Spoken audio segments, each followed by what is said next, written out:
primero que todo, ¿en qué contexto se dan estos webinars donde nacen?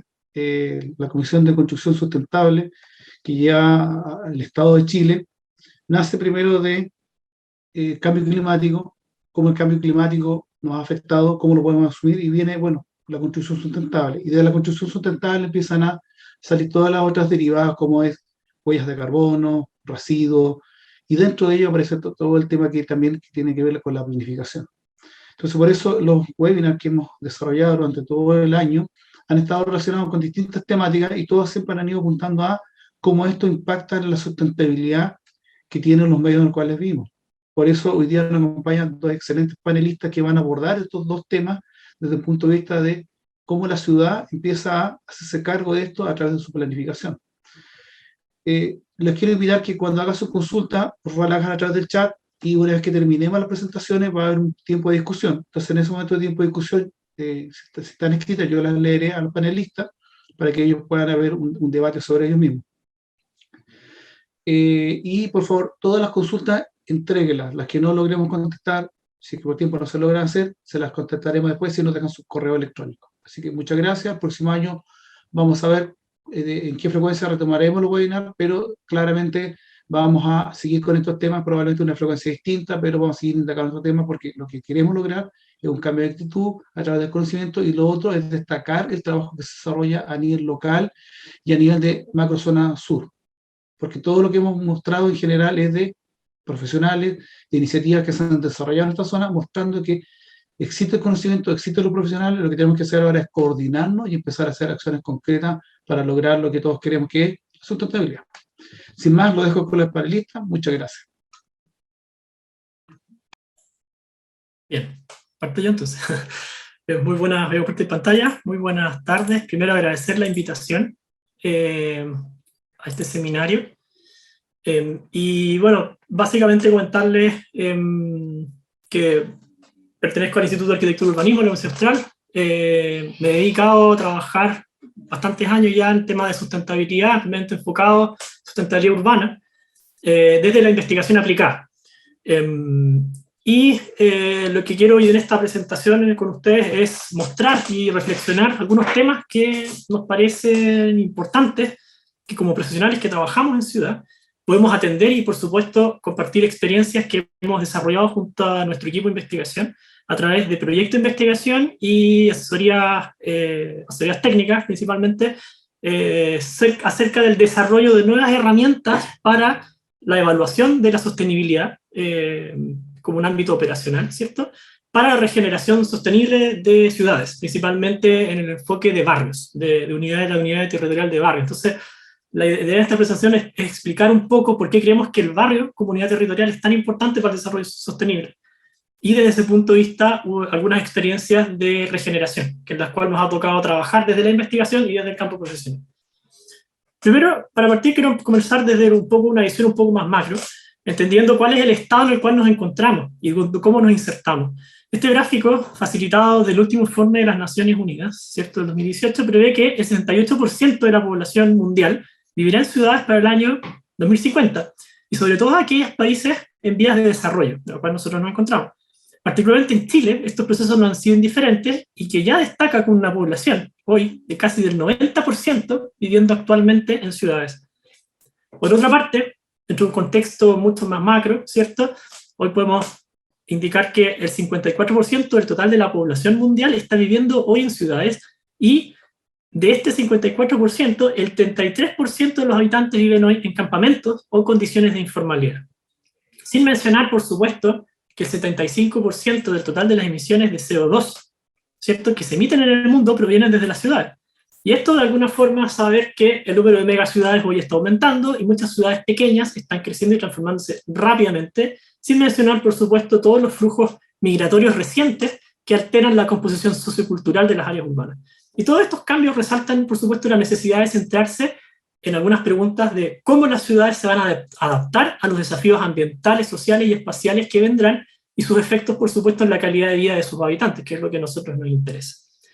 Hoy tenemos que saber, ¿cierto?, actualmente la humanidad se enfrenta a una amenaza muy peligrosa. Por una parte, los efectos de la urbanización y del cambio climático, alimentado por las intervenciones humanas que se han desencadenado por el desarrollo y la manipulación irresponsable del medio ambiente desde la era industrial, están convergiendo en peligrosas direcciones que ponen en riesgo, ¿cierto?, la habitabilidad de nuestras ciudades y territorios. Muchos expertos también lo traducen a 4 crisis mundiales: la crisis climática, la crisis social, la crisis sanitaria y la crisis económica.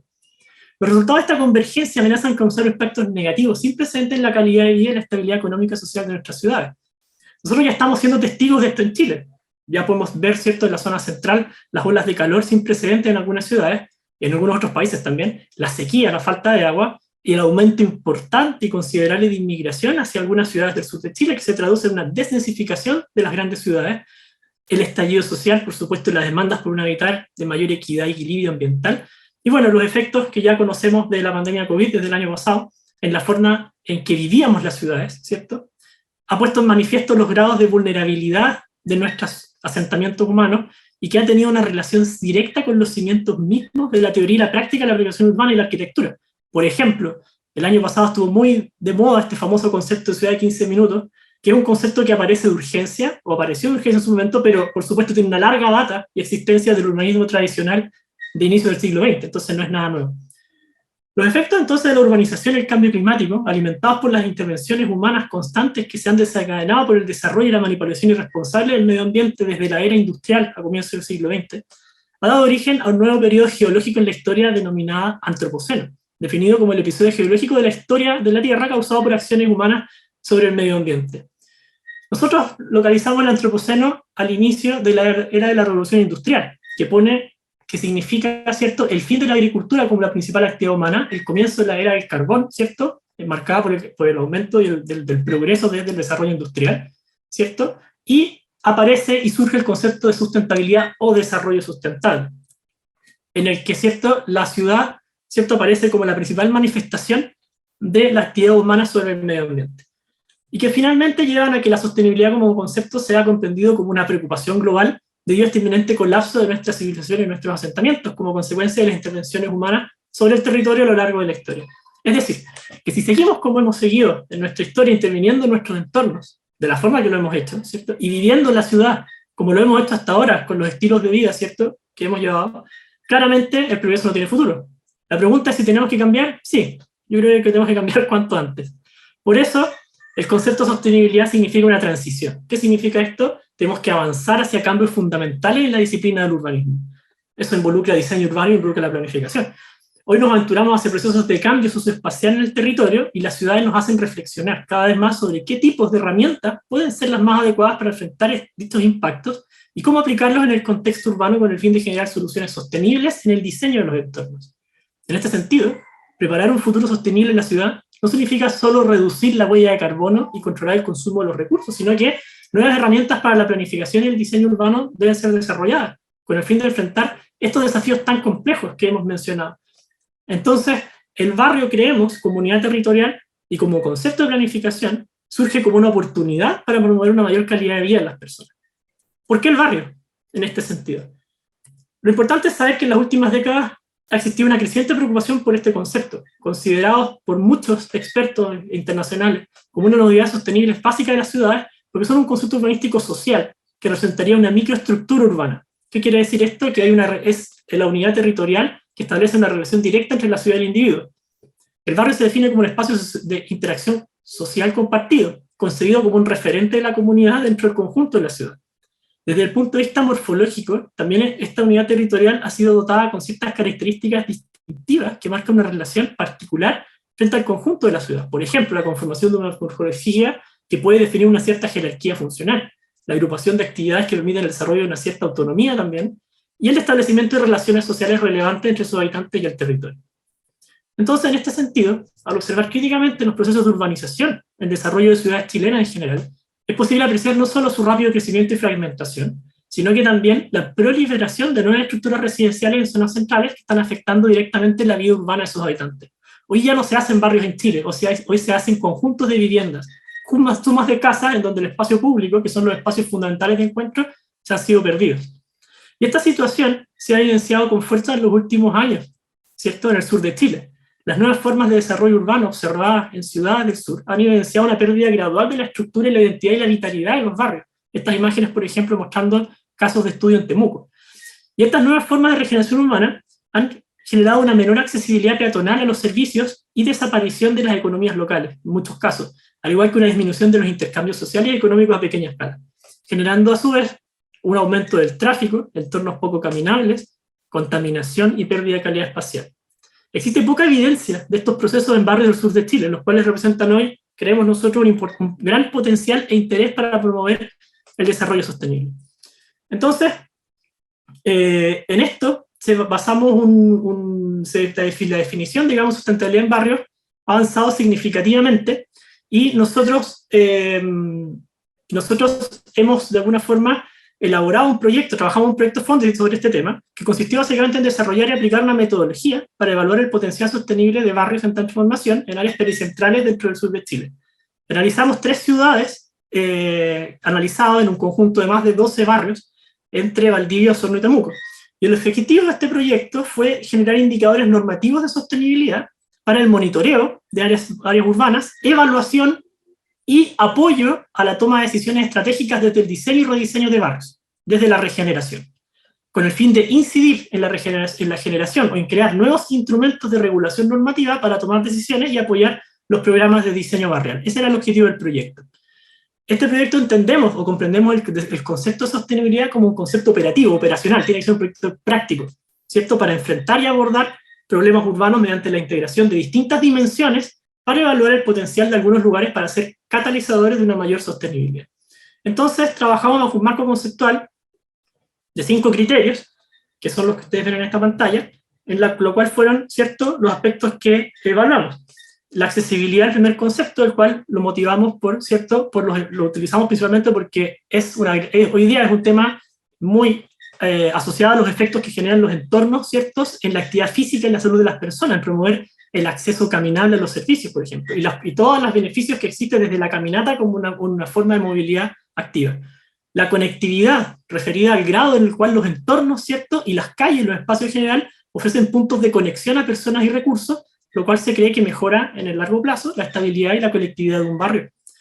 La densidad, que es un componente esencial en mantener el acceso peatonal a los servicios y la viabilidad de los comercios locales, ¿cierto?, y acceso al transporte urbano dentro de una unidad territorial determinada como el barrio. La vitalidad barrial, como concepto también para la sostenibilidad de la comunidad, el cual se caracteriza por, primero, presencia continua de personas en los espacios públicos, la apropiación, sus actividades y oportunidades en el entorno, ¿cierto?, y el valor de la interacción social, y el desarrollo de diversas actividades sociales, que finalmente genera distintos beneficios desde la seguridad, ¿cierto?, la apropiación y el control visual. Y finalmente, la diversidad, que es un concepto que se relaciona a nosotros lo relacionamos a 2 aspectos. Por una parte, la diversidad de uso de suelo, en promover, la importancia que tiene eso en promover beneficios como la vitalidad económica, la interacción social y la provisión caminable de distintos servicios. Y segundo, la importancia de la diversidad y distintos tipos de unidades de vivienda dentro de una unidad territorial. No solamente tipologías aisladas, que es lo que vemos hoy día como concepto de tipología de vivienda en la regeneración, sino que también vivienda en bloque, vivienda colectiva o vivienda, ¿cierto?, pareada, que son conceptos que han desaparecido, que de alguna forma son importantes para alcanzar una población socialmente diversa dentro del territorio. Entonces la metodología básicamente integra distintos métodos, muchos de ellos cuantitativos, así como también cualitativos, ¿cierto?, para conducir la investigación. Medimos a través de distintas, ¿cierto?, herramientas digitales, muchas de ellas también logarítmicas, que de alguna forma explica cómo fueron todos estos conceptos evaluados, desde encuestas de seguimiento de personas para saber qué distancia camina una persona hacia un punto de interés específico y cuáles son las rutas de elección. Para poder evaluar también conectividad utilizamos un software que se llama DefMap, que de alguna manera evalúa el concepto de conectividad como una propiedad morfológica, contando el número de intersecciones por segmento de calle dentro de un área determinada. Y la diversidad la analizamos a través de un índice, Simpson, que de alguna forma analiza el valor, ¿cierto?, estadístico del valor de diversidad, ¿cierto?, que tiene un área territorial determinada.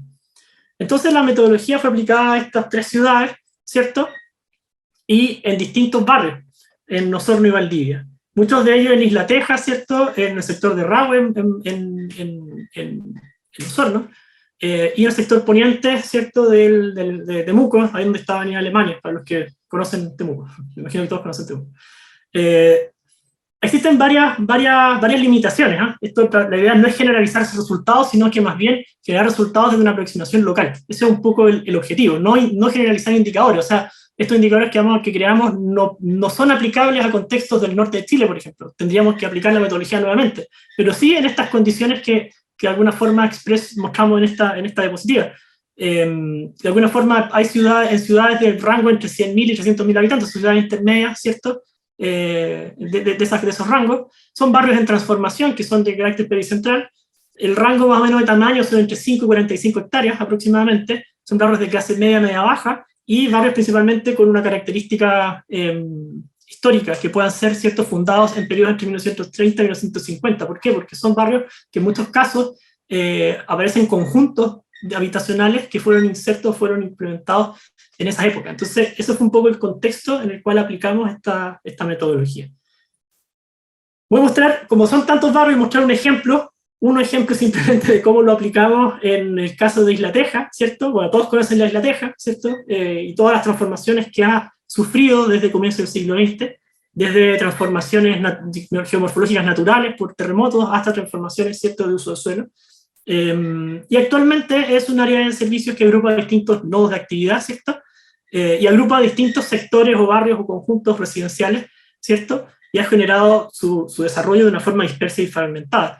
Y lo interesante de La Teja es que representa diversas áreas y condiciones sociales debido a su desarrollo natural, político y urbano a lo largo de su historia. Algunos resultados, ¿cierto?, muestran que las áreas más sostenibles que pudimos evaluar no parecen tener mucha relación con potenciales centralidades que tienen mayores cargas, ciertos datos biliares de intensidad de uso, principalmente vehicular, sino que más bien se relacionan con lugares con una mayor combinación de usos edificatorios, o sea, mixtura de usos, y una mayor diversidad de actividades, orientados hacia espacios más abiertos que hacia espacios con calles que tengan mayor intensidad de uso o carga vehicular. Las áreas con mayor vitalidad, ¿cierto?, los asociamos también a espacios con mayores cargas de uso. Y la aparición de nuevos usos como supermercados en el barrio Santinés, por ejemplo, o una bomba de encina, ¿cierto?, ahí en el acceso a Isla Teja, caracterizado por esta estructura de construcción masiva y sistema de circulación orientado al automóvil, han modificado el tamaño de las parcelas originales a lo largo del borde de estos barrios. Y esta acción amplificó el impacto de la jerarquía nodal, es decir, que está generando una llegada mucho más externa del barrio, del sector de Isla Teja. Y esto ha generado una transformación, aumentando el uso del automóvil y disminuyendo la interacción social, que se ha traducido en un efecto de extrema vitalidad, generando muchas veces relaciones impersonales y superficiales entre residentes, y en muchos casos, esto lo evaluamos también a través de encuestas, generando mayores niveles de estrés entre los residentes de estos sectores. Por el contrario, lo que se observa en el sector histórico de Isla Teja, más al sur, es interesante en términos de agrupaciones de actividades. Observamos una alta superposición de peatones, principalmente en las esquinas donde ocurren usos mixtos. Hacer la puntuación que esto fue tomado previo pandemia, en 2019. Esto cambió un poco, nosotros ya tenemos el estudio, pero cambió un poco con respecto a la pospandemia. Y lo otro tiene que ver con la alta diversidad de economías locales adaptadas a nuevos usos edificatorios, frente a espacios abiertos como plazas o áreas verdes. El tamaño promedio de los bloques de manzana es de 90 metros en frente de calles, lo cual es muy conveniente para promover una actividad peatonal. Y estas condiciones son las que han aumentado la interacción social, ya que existe una mayor temporalidad de reuniones y a su vez aumenta el número de actividades sociales en el espacio y el acceso a los recursos. También vemos, por ejemplo, que sobre respecto a la accesibilidad peatonal, observamos que en barrios con una alta gradualidad en el desarrollo de densidad de vivienda, y quiere decir que tenemos manzanas con distintos valores, ¿cierto?, de unas más bajas, otras más altas, genera un mayor equilibrio en su uso de suelo, ¿cierto?, y vemos que las rutas con mayor acceso peatonal se observaron en calles, ¿cierto?, con bloques de manzanas más cortos en su dimensión de frente de calle. Y estas rutas tienen un entorno construido de alta calidad espacial, veredas anchas, veredas residenciales verdes y buena calidad, ¿cierto?, de la infraestructura de tiendas y servicios. Pero vemos que la accesibilidad peatonal disminuye considerablemente en lugares donde existe una mayor densidad horizontal de viviendas, debido a la expansión de vivienda unifamiliar que genera efectos en el espacio público, principalmente por el aumento, ¿cierto?, de construcción de cabañas.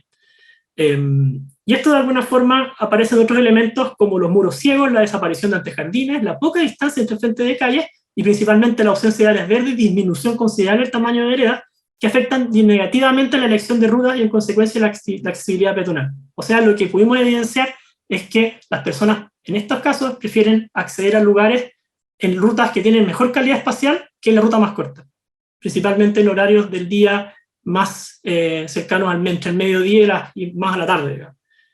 La mayoría de los lugares también diversos están ubicados en áreas de mayor conectividad, ¿cierto?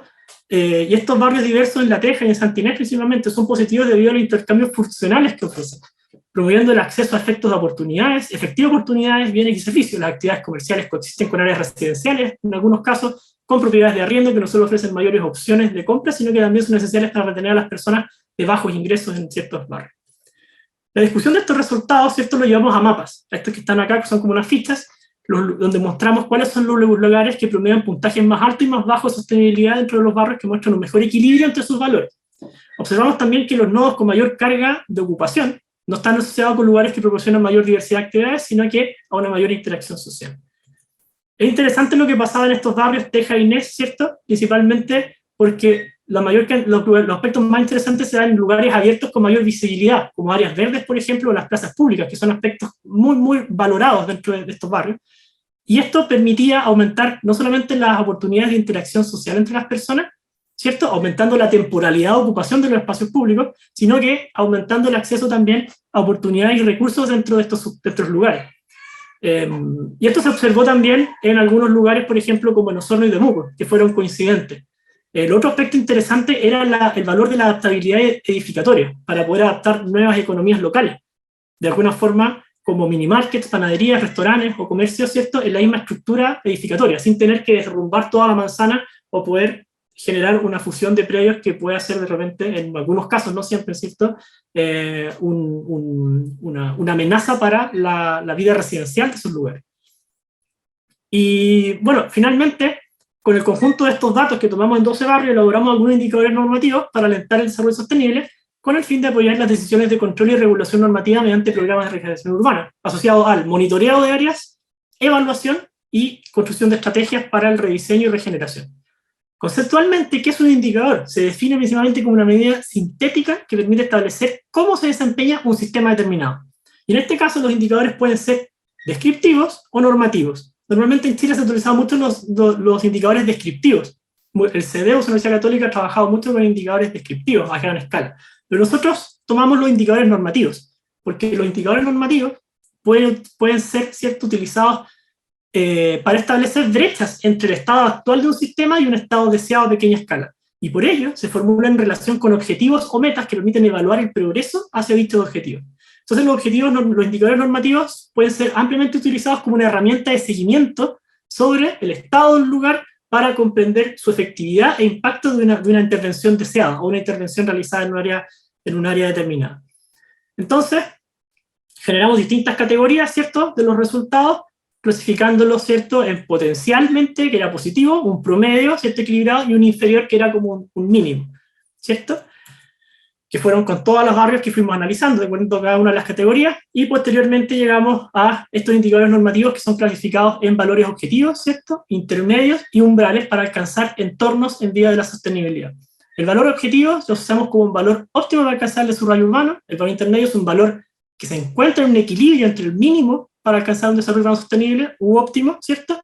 Y el valor mínimo o umbral es aquel mínimo que podemos alcanzar para un desarrollo urbano en vía de sostenibilidad. Entonces alcanzamos estos tipos de valores que son valores, insisto, locales, ¿cierto? No, la idea es no generalizar, en torno a los criterios de densidad de población, densidad de vivienda, diversidad en distintos aspectos, la conectividad, ¿cierto?, diversidad de tamaño de suelo no residencial, tamaño de suelo residencial, uso de suelo, tipo de vivienda, tamaño de vivienda, y la vitalidad en cuanto a intensidad peatonal, la adaptabilidad edificatoria, la accesibilidad, la longitud que tienen que tener algunas manzanas, estamos tomando el valor de la manzana como aspecto también de la planificación de barrios, la porosidad de los frentes de calle, y por qué es importante tener, la porosidad se refiere a la transparencia de los frentes de calle en algunos casos, y por qué es importante, ¿cierto?, para promover nodos más activos y seguros, y los servicios esenciales, ¿cierto?, en ciertas escalas caminables, de acuerdo a las encuestas que pudimos realizar, ¿cierto?, en los sectores. Y obviamente los indicadores de calidad de entorno construido asociados a áreas verdes, infraestructura de comercio y calidad de espacios públicos.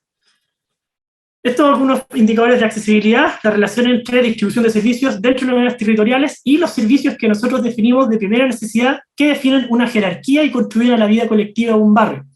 A nivel barrial, son estos verdes, establecimos que, de acuerdo a los resultados, el comercio retail, que son de necesidades básicas, como abarrotes en general, bodeguerías aparecía también mucho, venta de productos locales, frutería y verdurería, mini market, lavanderías, plazas de áreas de juegos, de áreas infantiles, servicios de compra y áreas verdes, eran los aspectos más valorados en estas escalas, como servicios locales, que promovían el acceso peatonal.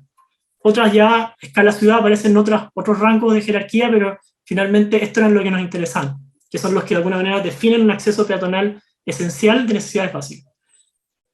Entonces hicimos varios programas de regeneración urbana piloto para calibrar un poco estos valores. Después lo aplicamos en una situación real que lo voy a explicar brevemente al final. Trabajamos con 3 barrios para crear esta calibración, ¿cierto? Que fue el barrio, ¿cierto? Rochelle, el barrio Teja Histórica y Monteverde en Temuco. Estos indicadores nos permiten analizar el estado del sistema, ¿cierto? En torno a estas diferentes categorías, en el caso de la diversidad, ¿cierto? La accesibilidad y la conectividad. Entonces empezamos a ver cuáles son los indicadores propuestos, los valores existentes de estos lugares, 35 de densidad, por ejemplo, 63, estamos alrededor de 65, estamos más o menos bastante cerca, es una buena densidad, y el Prochel 25, que era muy bajo, más bajo del inferior, lo mismo que Monteverde. Entonces con eso creamos, ¿cierto?, algunas propuestas, para alcanzar estos valores deseados, de acuerdo a los indicadores propuestos, establecimos este programa que apunta a cuantificar valores que sirvan como base para la construcción de estrategias de regeneración. Por ejemplo, ¿cuántas viviendas son requeridas para alcanzar la densidad deseada? ¿O cuántos habitantes requerimos para incrementar esta unidad para sostener el desarrollo de servicios locales y aumentar la peatonalidad? ¿O cuántas hectáreas de suelo se requiere para alcanzar la densidad deseada y qué servicios y comercio se requieren? Y con estos valores teníamos un estado deseado, sabíamos hacia dónde ir. Y de acuerdo a esto empezamos a construir estrategias de regeneración para los 3 barrios. Muchas de ellas, por ejemplo, asociadas a incrementar el número de viviendas, aumentar el número de hectáreas, porque teníamos que buscar ese equilibrio, ver si los suelos estaban disponibles o no, y ahí tomar decisiones si es que necesitábamos aumentar el suelo, por ejemplo, de áreas verdes. Teníamos que ver si es que teníamos que expropiar o no, si era una acción prudente o no. Entonces ahí uno empieza ya a evaluar esas estrategias, pero siempre en el marco de un horizonte, que tiene que ver con estos valores. Entonces, por ejemplo, en el marco de Monteverde, claramente el objetivo era generar una centralidad, el lado izquierdo del escenario existente, obviamente con un alto valor residencial. Lo que buscábamos era aumentar el desarrollo de centralidades, fortalecer las áreas verdes existentes en estas plazas, y un área, ¿cierto?, que está en el fondo gris, que es un suelo, ¿cierto?, muy complejo que no tenía otro destino. Nosotros lo propusimos como un área verde que era fundamental, el incremento de áreas verdes por lo menos a 12 metros cuadrados por habitante de área verde pública, que era fundamental incrementarlo hacia ese sector, incrementando los usos mixtos y diversificando el valor de la tipología de vivienda. Esto es un poco uno de los escenarios de transformación, principalmente espacio público, en torno al incremento de áreas verdes, ¿cierto? El aumento de la porosidad de frentes de calle, que en algunos de los casos apuntaba a que eran calles muy poco seguras y que de alguna forma, si bien tenían la condición morfológica para generar peatonalidad, habían aspectos del entorno físico que lo inhibían. Entonces, por eso generábamos que si había expansión de vivienda hacia la calle, aumentar el tamaño de ventanas, ¿cierto? Aumentar los accesos a esos frentes y poder generar una calle más segura, ¿cierto?, y para la ocupación de distintos usuarios. Lo mismo para el barrio Teja Histórica en el sur de la isla Teja. Reconocer el humedal como un área verde y transformarlo en un parque urbano, ¿cierto? Y aumentar el incremento de áreas verdes en algunas calles en donde era un factor que inhibía la caminata. Entonces eso nos permitió, ¿cierto?, recomendar este tipo de intervenciones. Bueno, y en este caso en particular, reconstruir un centro urbano, una centralidad dentro de Isla Teja que hoy día no está consolidada, que este día tiene servicios que no aportan a la temporalidad de ocupación peatonal y que nosotros queríamos transformar, ¿cierto?, o mejorando la calidad del espacio público para ocupar una mayor temporalidad y darle vida al peatón, con distintos servicios y uso mixto, que un poco me imagino que valdivianos saben perfectamente dónde es esto, en Isla Teja.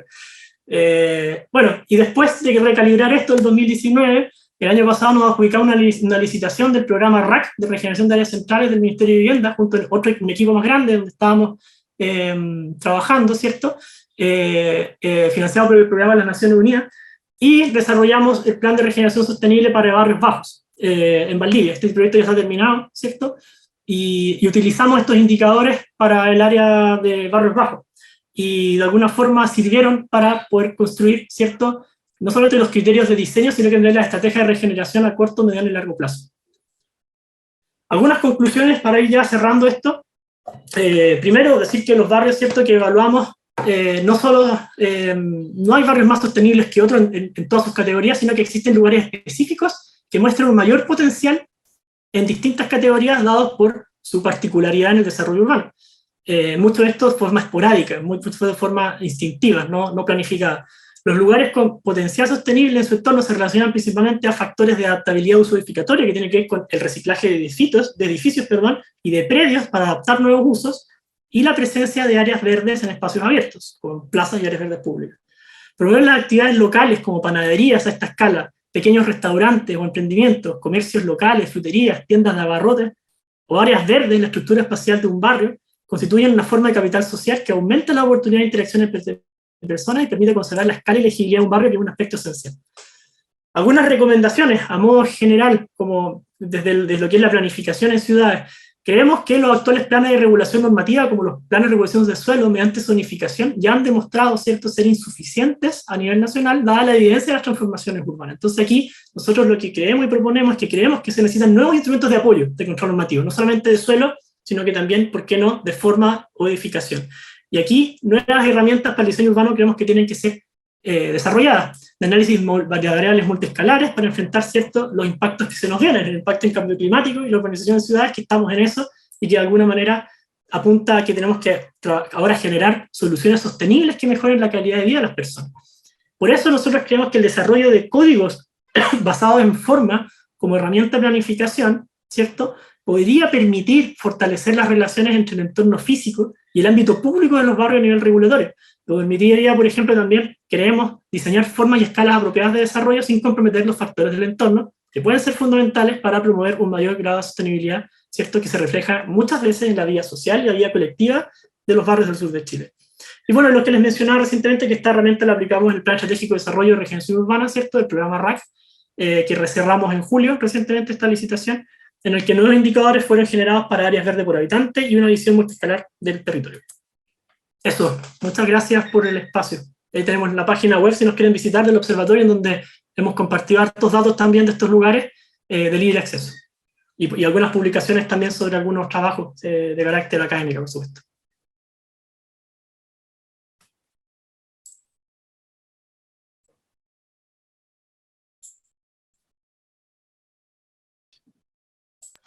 Antonio, muchas gracias por tu presentación, una excelente presentación. Sin duda, más de alguna pregunta tendremos. Roberto, por favor, tu presentación para que continuemos con este seminario. Muchas gracias.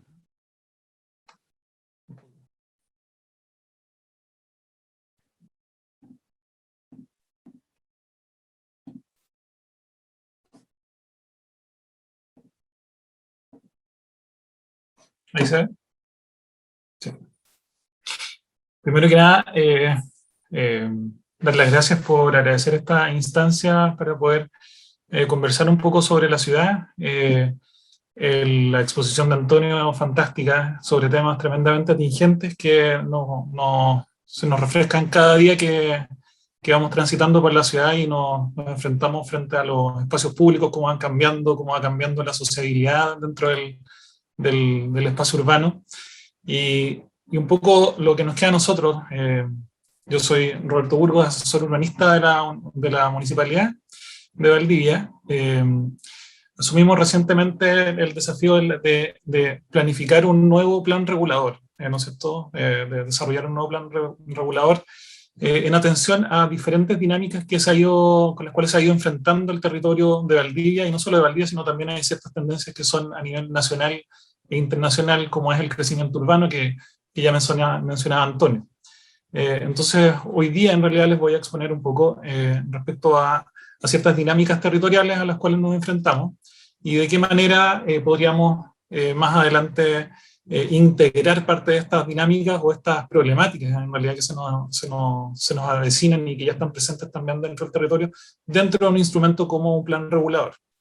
Entendiendo, obviamente, que un plan regulador no es el único instrumento disponible para poder planificar un territorio o normar un territorio. También hay ciertas y muchas deficiencias respecto a cómo operan los planes reguladores, que de hecho Antonio ya también hizo mención. un poco en términos del contexto en el cual nos estamos situando en la comuna de Valdivia, ¿no es cierto? El contexto es un contexto bastante particular, ¿no es cierto? Estamos enfrentados en un territorio que actualmente está sometido a un proceso de intensificación en los usos de suelo, hemos sometido también a una expansión urbana más o menos importante. Esto es un ejemplo de cómo ha ido cambiando la zona de niebla, ¿no es cierto? De niebla de los molinos. De hecho, todo el sector costero ha ido sosteniendo un creciente desarrollo y también está sosteniendo una mayor población. Eso es una comparación entre el 2010 y el 2021, ¿no es cierto? Podemos ver ciertas cosas que quedan dentro del límite urbano y otras que no, como por ejemplo, que es donde suceden todos los loteos rurales, que nos ha dado pie también a ciertas interpretaciones de la ley erróneas, ¿no es cierto?, que han ido permitiendo este tipo de desarrollo. Y lo mismo sucede en la zona sur de Valdivia, solamente por mencionar dos sectores que están sosteniendo cambios bastante radicales en términos de cómo se está habitando el espacio y cómo se están generando impactos a nivel urbano y territorial. Esta es la zona de Payao, Santo Domingo, ¿no es cierto?, donde el año 2010 teníamos esta situación y el año 2021 tenemos esta otra situación donde ya tenemos una mayor intensidad de uso de los usos de suelo. Esto en gran medida gracias a la falta de regulación de las zonas rurales, ¿no es cierto? Y también hay ciertos usos indebidos de las acciones y derechos, particularmente en la zona de Santo Domingo. Eso es solamente un marco muy general respecto a estos dos sectores. Sin embargo, cuando empezamos a ver Valdivia, ¿no es cierto?, ha ido teniendo un crecimiento urbano muy intenso durante estos últimos 20 años.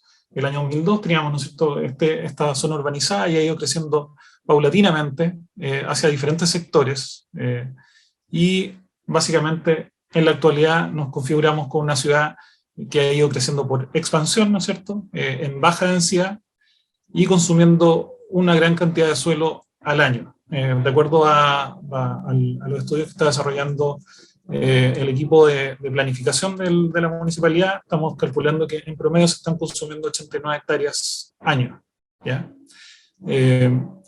¿Esto qué implica? Esto solamente también a nivel de lo que estamos viendo ahí en la pantalla, pero si vemos esto a nivel más general, incluyendo otras áreas que son rurales, no solamente urbanas, el crecimiento del área urbanizada corresponde a unas 3.822 hectáreas ya urbanizadas o que han sostenido algún proceso de urbanización, lo cual impone muchos desafíos desde el punto de vista de la planificación, de cómo vamos a regular los usos, de cómo vamos a proyectar los servicios dentro de estas áreas. Esto es un poco el límite rojo, ¿no es cierto?, es el límite urbano vigente, que ya era un límite bastante permisivo, fue aprobado en el plan regulador del año 88, que ya era también un cambio radical respecto a lo que planteaba el plan regulador del año 60, ¿no es cierto?, que era básicamente menos de la mitad de la superficie del año 60 y luego el 88 termina por expandirse la ciudad y habilitar suelo en diferentes sectores y hoy día nos damos cuenta a través de esta imagen que finalmente el plan regulador y su límite urbano no han sido básicamente suficientes como para poder normar el crecimiento y regular el crecimiento urbano. Está básicamente sobrepasado. Algunas problemáticas relacionadas al modelo actual de desarrollo urbano y territorial que han sido de alguna manera facilitadas por estos instrumentos, ¿no es cierto? Uno, tenemos el crecimiento por extensión y baja densidad en torno a los principales ejes comunales. Luego tenemos cambios de tendencia en los modos de transporte, básicamente motorización. Cuando hablamos de motorización, ¿no es cierto?, ahí en el gráfico que ustedes pueden ver, se ve un cambio bastante profundo, importante entre el año 2002 y el año 2003 respecto a los modos de transporte, y esto está de alguna manera muy ligado, uno, al acceso que ha tenido la sociedad a comprar un automóvil, y después por otro lado al modelo urbano, básicamente, al modelo de cómo estamos utilizando la ciudad y cómo ha ido creciendo la ciudad, ¿no es cierto? El año 2002 el automóvil era básicamente representaba un 24% de los viajes, mientras que el año 2013 esto sube al 49%, y mientras que a la par, ¿no es cierto?, el transporte público baja de un 39% a un 30%, y los peatones bajan también de un 35% a un 18%. Eso, de alguna manera e indudablemente, implica un impacto dentro de la sostenibilidad de nuestro sistema, ¿no es cierto? Somos mucho más dependientes en este momento del automóvil, básicamente por un modelo urbano que ha sido muy permisivo respecto a cómo ha ido creciendo la ciudad, ¿cierto? Y ahí tenemos algunas tasas de incremento anual, ¿no es cierto? Después, por otro lado, también tenemos, dentro de este proceso de crecimiento que fue habilitado también por el año 88, tenemos el desarrollo de la zona costera con muy bajos niveles de equipamiento, que no fueron proyectados acorde a lo que estaba habilitándose como usos de suelo. Hay una disminución bastante importante también de los humedales urbanos, que en su momento no fueron valorizados, no eran ecosistemas muy valorizados por la sociedad, y al poco andar ya nos estamos dando cuenta que es clave la integración de los humedales dentro del sistema y el funcionamiento ambiental de Valdivia. Después, por otro lado, hay áreas desprovistas de redes de agua potable y alcantarillado. Eso no está solamente ligado al plan regulador, sino que también tiene que ver con un tema de gestión de las sanitarias, de cómo proyectan sus áreas operacionales, ¿no es cierto? Hay un amplio sector de Valdivia que no posee alcantarillado ni agua potable desde una matriz, ¿no es cierto? Hay habitación de zonas de riesgo, por otro lado, sobre todo en la zona costera, y un aumento de demanda de agua en zonas rurales o periurbanas, debido a que principalmente vamos habitando las zonas rurales sin una proyección de servicios, porque estamos al margen de lo que los instrumentos de planificación logran de alguna manera proyectar. ¿Qué es el plan regulador, no es cierto? ¿Qué elementos norma un plan regulador? El plan regulador, de hecho, en la mañana estábamos de oyentes en un seminario que se hizo con Sergio Berismil, Álvaro Palacio, Daniel Bifani también, y el presidente de la Cámara Chilena de Construcción, donde se abordó un poco la restricción o lo restrictivo que es el plan regulador como un instrumento de planificación. De hecho, es un instrumento que solamente regula usos de suelo y condiciones de edificación. Básicamente esa es su función. Por lo tanto, no logra planificar de forma integrada el territorio. Planificar de forma integrada significa integrar también dentro de esto elementos de gestión, elementos de inversión pública, que vayan facilitando una mirada prospectiva sobre el territorio y no reactiva como la hemos tenido hasta el momento. Ese quizás ha sido uno de los grandes problemas de los planes reguladores, ¿no es cierto? Que básicamente van imprimiendo unas miradas más bien reactivas, o sea, van sucediendo cosas en el territorio y yo voy respondiendo a ellos en función de cómo se me presenta el problema, pero no estamos pensando finalmente a largo plazo, y básicamente ahí hay un problema con la forma en que se van aprobando los planes regulares, que es la diapositiva que voy a presentar a continuación.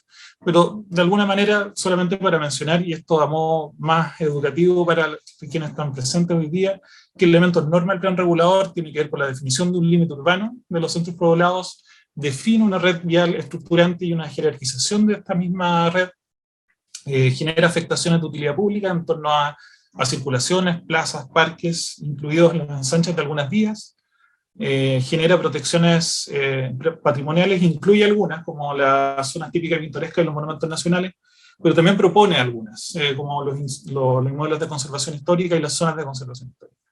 Y uno de los elementos más relevantes, ¿no es cierto?, define una zonificación y usos de suelo y normas urbanísticas. Y ahí, bueno, no vamos a entrar en el detalle de la lista, pero son una serie de elementos que van condicionando de alguna manera la forma en que se edifica en la ciudad. Y aquí quería hacer un paréntesis respecto a lo que mencionaba Antonio, sobre todo cómo va aplicando, ¿no es cierto?, estos indicadores de sostenibilidad. Finalmente, esos indicadores, la idea es poder contar justamente con estudios como el de Antonio para poder bajar luego y concretizar en una normativa urbana que permita justamente usos de suelos que generen, ¿no es cierto?, esos indicadores o que respondan a esos indicadores. Creo que ahí tenemos un patrimonio bien avanzado que integrar con el trabajo que ha hecho Antonio al respecto. Como les comentaba, los planes reguladores son instrumentos normativos de bastante dificultad al momento de ser aprobados y generados, ¿no es cierto? Esto es solamente un esquema que en la oficina lo llamamos como el esquema complejo, por no decir medio satánico, desde el punto de vista de cuán complejo finalmente es la progresión de elementos que tienen que ser desarrollados y las aprobaciones sectoriales que son necesarias para poder lograr un instrumento aprobado, ¿ya? En general en Chile, los planes reguladores, que es el principal instrumento de regulación de suelo que tenemos, duran sus procesos de elaboración y aprobación duran entre 6 y 10 años. Entre 6 y 10 años, dadas las dinámicas de migración que tenemos actualmente, ¿no es cierto? Migración climática, cambio climático, modelos de adquisición de bienes, etcétera, son totalmente insuficientes. O sea, básicamente estamos siempre construyendo una suerte de dinosaurio que tiene que ir mirando cómo caminar, ¿ya? Y ese es un poco el desafío que tenemos en la actualidad respecto a los planes reguladores. Sus formas de aprobación son tremendamente lentas y su forma de elaboración es un poco engorrosa, entonces lo que sí necesitamos es tratar de hacer esto de forma ordenada para poder sacar estos planes reguladores a tiempo y un elemento que está estudiando de alguna manera el Consejo Nacional de Desarrollo Urbano es cómo poder agilizar el proceso de la aprobación, ¿no es cierto?, de los planes reguladores. Comentando nuevamente respecto a Valdivia, bajando nuevamente a Valdivia, el plan regulador vigente fue aprobado el año 88, ha sufrido una serie de modificaciones para poder dar respuesta a las demandas que se han ido presentando con el tiempo, algo que es muy natural de todos los planes reguladores. Ha sufrido alrededor de 23 procesos de modificación, con más de 30 modificaciones puntuales incluidas dentro de estos procesos, ¿ya? De alguna manera, era lo que comentamos, promovió el desarrollo de una ciudad de baja densidad de 65 habitantes por hectárea, ¿no es cierto?, que es lo que tenemos actualmente, y la expansión urbana hacia el sur de la ciudad y la zona costera. Es un instrumento que está desactualizado en torno a las nuevas normativas que han ido surgiendo. Por un lado, no define vialidades, define vialidades estructurantes, sin embargo no define la jerarquización vial que estableció el artículo 232, ¿no es cierto?, que establece que hay vialidades troncales, de servicio, colectoras, etc. Básicamente establece los anchos viales, pero no los jerarquiza. No hay definición de densidades, en algunos casos hay definición de alturas máximas, pero en términos generales es bastante permisivo al respecto, y le falta obviamente precisión respecto a la definición de zonas de riesgo, que actualmente el estándar es mucho mayor en torno a la exigencia de los estudios de riesgo, y gracias también a nuevos insumos que ha desarrollado Senagion, que han permitido también ir avanzando en esta materia. Particularmente desde el año 2010, la definición de zonas de riesgo es bastante más exigente, ¿no es cierto? El estudio de riesgo que incluye un plan regulador es mucho más exigente desde esa fecha. La antigüedad del instrumento, debido a todo lo anterior que hemos comentado, requiere de constantes interpretaciones. A veces está definido el plano, ¿no es cierto?, pero finalmente se requieren interpretaciones para poder decir, ¿sabes qué? Esta zona llega hasta acá, o finalmente esto es lo que está sucediendo en términos normativos frente a los cambios que ha sostenido la ley. Y luego hay nuevos marcos normativos generales que han modificado la forma en que opera la Ley General de Urbanismo y Construcciones y la Ordenanza General de Urbanismo y Construcciones. Está la Ley de Transparencia del Mercado de Suelo, está la Ley de Humedales Urbanos. Por otro lado, se ha incorporado la evaluación ambiental estratégica dentro de los procesos de elaboración de los planes reguladores, y también está la Ley de Aportes al Espacio Público, dentro de otros cambios normativos que hay que incorporar dentro de estas elaboraciones. Finalmente, lo que sucede actualmente es que necesitamos repensar el modelo urbano, ¿no es cierto? Necesitamos repensar la forma en que va a crecer Valdivia, en que queremos vivir Valdivia, y ahí hay una invitación a básicamente una serie de preguntas, ¿no es cierto? Uno, ¿qué ciudad y territorio queremos? Por otro lado, ¿cuál es el modelo territorial que perseguiremos por los próximos 30 años? De alguna manera, la DDU 227 establece que la mirada de la planificación debe ser a 30 años, ¿no es cierto?, dentro de los planes regulares. Sin embargo, estos se van actualizando cada 10. ¿Ya? Ese es el ideal. Cada 10 años debería un plan regulador ir saliendo a la luz y ir avanzando progresivamente en estos fines que establece. ¿Cómo debería estructurarse nuestra ciudad y nuestra comuna? ¿Qué tipo de espacio social y ambiental promoveremos en las zonas urbanas? ¿Y cómo deben ser nuestros barrios? Ahí hay un elemento muy importante referido al estudio que presentaba Antonio también, que respecto a la calidad de las relaciones que fomenta finalmente un modelo urbano u otro. Y los tipos de calidad de esas mismas relaciones que se generan en torno a las morfologías que promueve una zonificación urbana. Eso es un elemento que yo creo que es fundamental poder incluir dentro de esta elaboración y esta oportunidad que tenemos de poder elaborarla desde ahora. Algunos desafíos y oportunidades. Yo aquí me voy a extender un poco, pero voy a tratar de ser un poco más preciso. Algunos desafíos en términos bien particulares. Uno, tenemos un desafío en términos de vivienda e integración social, de áreas verdes y parques, del cuidado, de la integración y la protección del patrimonio ambiental y el patrimonio edificado, de la conservación o la integración de las áreas de riesgo, de la movilidad urbana y la morfología, la densidad y el paisaje urbano, que finalmente muy pocas veces también es incluido dentro de los planes RUDELES como un criterio, ¿no es cierto? El paisaje urbano casi nadie lo toma en cuenta. Finalmente, ¿qué es lo que estamos valorando como ciudad al momento de habitarla? Desde el punto de vista de la vivienda y la integración social, tenemos actualmente un importante déficit de vivienda que hay que atender. Hay que atenderlo y hay que atenderlo de forma urgente. Hay un déficit de 4.899 viviendas en el área urbana y 392 en el área rural. ¿Qué implica esto?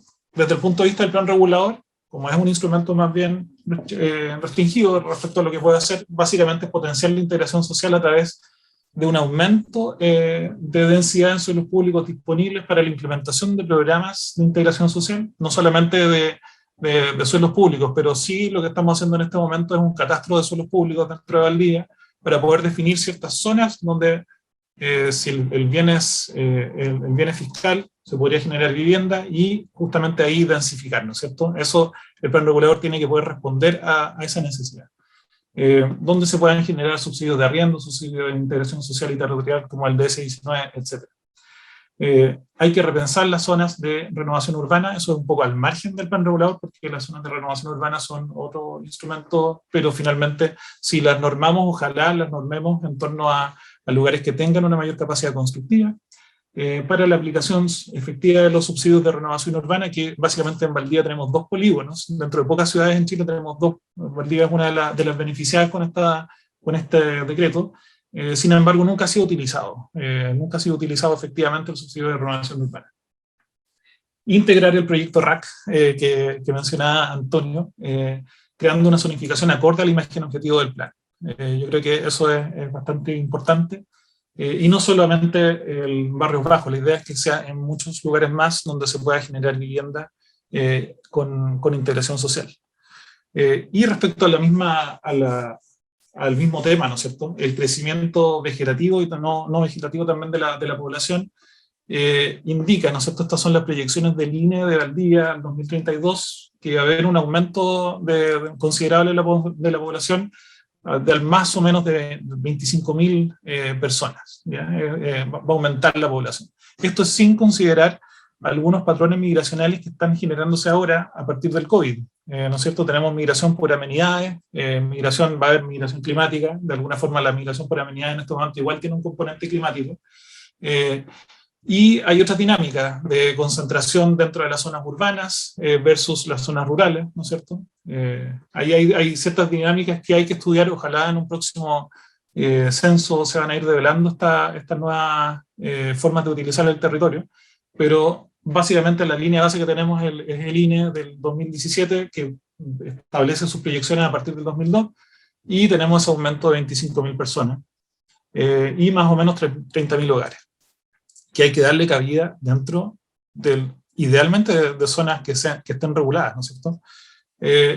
Esto un poco ciertas proyecciones que ha ido generando Diego Gamboa, que es profesional de la unidad de planificación territorial, donde se está armando un equipo bien importante y con harta densidad intelectual para poder proyectar efectivamente cómo vamos a consumir el suelo. de Valdivia, y qué capacidades tenemos, ¿no es cierto?, para poder asumir estas demandas poblacionales. Estos son estudios que están en proceso, ¿no es cierto?, de cabida.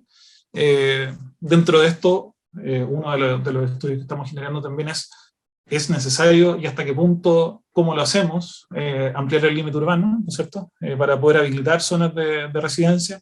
¿Qué tanto suelo tenemos disponible actualmente dentro del plan regulador? Tenemos más o menos 1.037 hectáreas de superficie disponible, que podría dar pie justamente a la demanda, de habitación que va a tener Valdivia el 2032.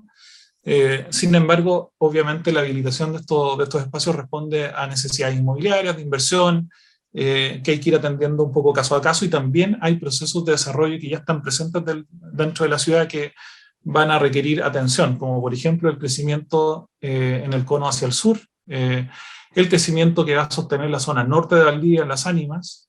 Ahí quizás van a surgir más adelante algunos proyectos bastante como detonantes, ¿no es cierto?, dentro de la zona norte, que va a impulsar la ciudad hacia esa zona, y vamos a tener que responder de alguna manera con una forma planificada, y con una forma, con una regulación que dé el ancho, de alguna manera. Estos son parte del mismo estudio, ¿no es cierto?, de cabida. Esto el suelo actual podría dar una cabida de 37.000 habitantes más o menos, dependiendo de las densidades que nosotros vayamos proyectando, pero sí hay elementos que tienen que ver con la economía del suelo, que son bastante importantes. Cuando uno ve esta mancha amarilla, ¿no es cierto?, que son los suelos disponibles que están habilitados por el plan regulador, nos damos cuenta que hay dos sectores que son los que tienen la mayor provisión de suelo, o la mayor cabida de suelo. Es básicamente Toro Bayo, que es una zona de alto ingreso, por lo tanto el suelo es más bien caro, y después por otro lado tenemos Las Mulatas y Guacamayo, donde ya hay proyectos de desarrollo de vivienda, pero de alguna manera, con estándar de equipamiento que hay que revisar. Creo que ahí hay que promover justamente usos mixtos, de mayor densidad, generar algunos subcentros, ¿no es cierto?, que disminuyan un poco la dependencia sobre el centro urbano. Después, por otra parte, estos son algunas imágenes de indicadores, ¿no es cierto? Tenemos una deficiencia de acceso a las áreas verdes y parques, que es bastante importante. Aquí esta es la aplicación de los indicadores del CIEDU, del Sistema de Indicadores Urbanos, que fue promovido por el Consejo Nacional de Desarrollo Urbano. Esto tiene que ver con la integración social. Estaba relacionado con el tema anterior. Me equivoqué de título. La integración social también es un elemento que hay que atender. Ya lo he estado hablando durante esta presentación, pero en la medida que ha ido creciendo la ciudad, también se ha ido polarizando en ciertos lugares, y tenemos sectores que básicamente son bastante homogéneos en términos de ingresos, y otros que son un poco más heterogéneos, ¿no es cierto? La idea es también atender eso un poco dentro de otros instrumentos que no estén solamente integrados que no sean solamente el plan regulador, sino que instrumentos que tengan que ver con la gestión del suelo más adelante. Después, desde el punto de vista del área urbana, ¿no es cierto?, esto es lo que hablaba un poco de los parques. Estos son indicadores y análisis que ha ido generando la unidad de planificación, gracias a Claudia Salazar, que ha estado apoyando un equipo de profesionales también que están desarrollando estos análisis. Básicamente el 76,6% del área urbana decretada por las manzanas censales del INE no cumple con las distancias a parques públicos de acuerdo al estándar del Consejo Nacional de Desarrollo Urbano. Y ahí, nuevamente, tenemos que atender a eso. Si bien es una ciudad verde, porque existen muchos humedales, no tenemos parques públicos habilitados de gran tamaño. Y eso es un punto a atender. Desde el punto de vista de las distancias a plazas públicas, que el estándar son 400 metros, ¿no es cierto? Nos encontramos con que 38% de la superficie del área urbanizada no cumple con el distanciamiento a las plazas públicas establecido por el Consejo Nacional de Desarrollo Urbano, y nuevamente ahí tenemos que atender esas deficiencias. Lo que hemos hecho en esto siempre es un poco borrar ciertas cosas que distorsionan. Hay ciertos parques que no son abiertos, hay algunos que no son públicos, y lo que estamos haciendo es justamente enfocarnos en parques públicos necesariamente. Lo que hablamos anteriormente del patrimonio ambiental y edificado, hay una deuda pendiente muy grande respecto a cómo abordamos el tema de los humedales y los bosques dentro de Valdivia. Lo que hemos visto todos los valdivianos, ¿no es cierto?, es una alteración y reducción sustancial de los humedales en las áreas urbanas y rurales. De hecho, hay una serie de modificaciones del plan regulador, si uno lo ve de forma histórica, que han permitido finalmente la edificación sobre ellos, a través de ciertos cambios, particularmente a algunos artículos 50 que han promovido edificación sobre los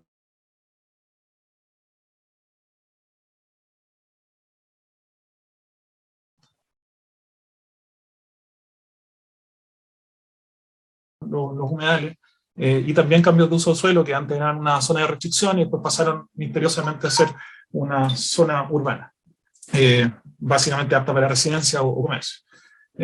Eso de alguna manera va a cambiar. Luego tenemos un cambio de valorización de estos humedales desde el punto de vista cultural, que ha promovido justamente la creación de esta ley de humedales, y al respecto el municipio está trabajando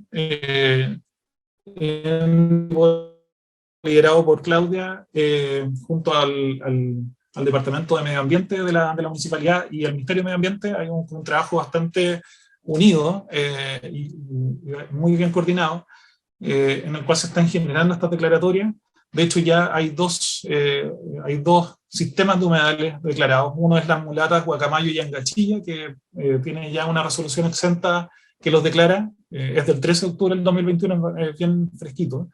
Y Cramérica Trico, que fue postulado por el Ministerio de Medio Ambiente, a través de una resolución del 29 de octubre. O sea, ya estamos avanzando en tener mayores y mejores instrumentos de protección de estos ecosistemas que son clave tanto en la regulación hídrica de la ciudad como también en el cambio climático, en la moderación de temperatura, que es un aspecto fundamental a ser atendido. Y también el sistema de humedales de Isla Teja también fue ingresado, está en este momento en revisión por parte del Ministerio de Medio Ambiente, y estamos por iniciar también el humedal de Estancilla y Prado Verde, que es lo que va a permitir también es tener una mayor superficie. La idea es ir avanzando sobre esto, y el plan regulador lo que tiene que hacer, y lo mandata también la ley 21.202, es incluir estos polígonos dentro del plan regulador, ¿ya? Y generar una zonificación acorde. Otra de las deudas que tenemos tantas deudas, pero es el patrimonio ambiental y edificado, ¿no es cierto? Perdón, dentro del patrimonio edificado específicamente. Tenemos un gran patrimonio en Valdivia que está totalmente invisibilizado desde el punto de vista de las normativas. El plan regulador del año 88 proponía 55 inmuebles de conservación histórica. Sin embargo, cuando uno solamente se enfoca en el centro, como fue parte del estudio del plano de detalle de fachada del año 2019, uno empieza a analizar y hay una serie de edificaciones que tienen una representación estética, disciplinar de alto valor y que representan un periodo específico de desarrollo de la ciudad, en el cual la misma sociedad se puede representar a sí misma como con su pasado y su historia, y que no están reconocidos como inmuebles de conservación histórica. Entonces ahí básicamente hay que generar un trabajo coordinado también con el Consejo de Monumentos Nacionales para poder incorporar nuevas declaratorias de inmuebles de conservación histórica y potencialmente alguna zona de conservación histórica que, dadas las condiciones de cambio que ha tenido el centro en particular, vamos a decir que nos dan los puntajes, pero es un elemento clave a atender también dentro de un plan regulador, justamente la protección patrimonial. Y ahí, nuevamente, ¿qué nos faltan dentro de la institucionalidad? Instrumentos de gestión. No solamente el plan regulador, sino que un instrumento que permita invertir y generar inversión dentro de estos inmuebles, que permita su mantención a futuro, ¿no es cierto? En este momento son declarados y finalmente termina siendo de alguna manera problemáticos para los dueños, porque no hay instrumentos de gestión que faciliten el acceso a subsidios para poder mantenerlos, etc. Entonces, es un tema a abordar sí o sí dentro del plan regulador comunal. Luego tenemos la habitación de zonas de riesgo. Este es el ejemplo más claro, ¿no es cierto? En gris es el área de crecimiento urbano, la zona de niebla, los molinos, y en rojo son las zonas de restricción establecidas ya por el plan regulador vigente. Y claramente lo que vemos es una superposición de las capas y una situación de irregularidad respecto a estas zonas, que son claves para poder, hay que dejarlas, hay que tratar de mantenerlas sin alteración, ¿no es cierto? Porque hay peligros de remoción en masa, entre otros. Entonces hay que trabajar en torno a las áreas de riesgo, renovar los planos que tenemos de estudios de riesgo y precisar la delimitación de estas zonas.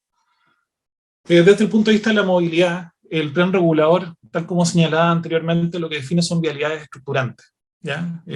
La vialidad estructurante es la que finalmente permite el funcionamiento general de las zonificaciones que establece el plan regulador.